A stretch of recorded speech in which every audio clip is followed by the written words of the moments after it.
ផ្លាស់ប្ដូរអេក្រង់ pixel បាទទាំងអេក្រង់ Cine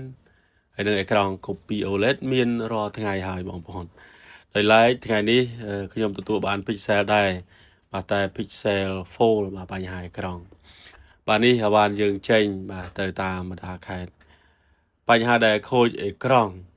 ក៏ pixel ដែរបាទ pixel 7 Pro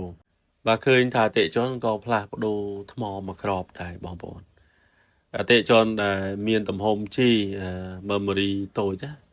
បាទចង់ឡើងឲ្យធំបាទដូចនេះគឺ12 Pro Max បាទទំហំត្រឹមតែ128អតិថិជនគាត់ឡើងទៅ 256G បាទឡើងឲ្យធំបាទនេះបញ្ហាដែលបែកជាប់ខូចអេក្រង់ក៏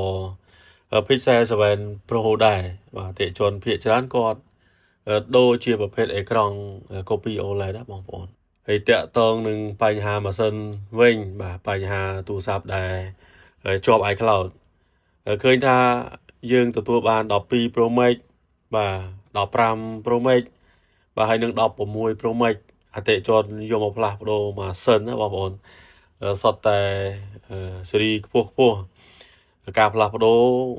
ភាគច្រើនបងប្អូនអាចអង្គុយចាំយកបាននៅ Vfix ណា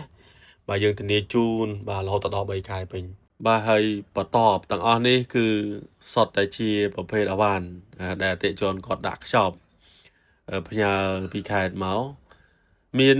ច្រើនបងប្អូនទាំងអតិថិជនដែលគាត់មកផ្ទាល់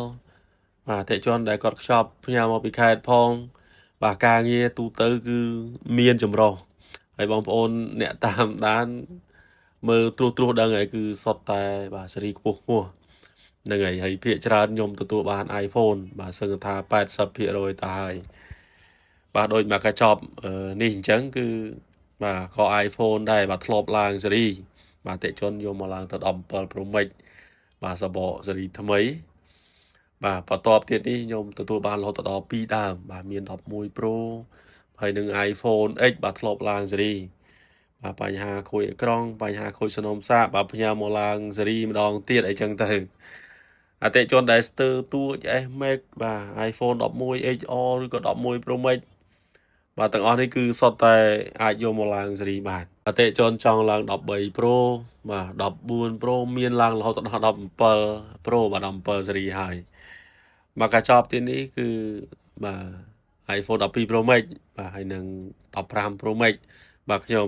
បញ្ជាក់ពីខាងដើមបាទនេះគឺអតិថិជនគាត់ផ្ញើពីខេត្តមកទេហ្នឹងហើយនេះគឺបាទ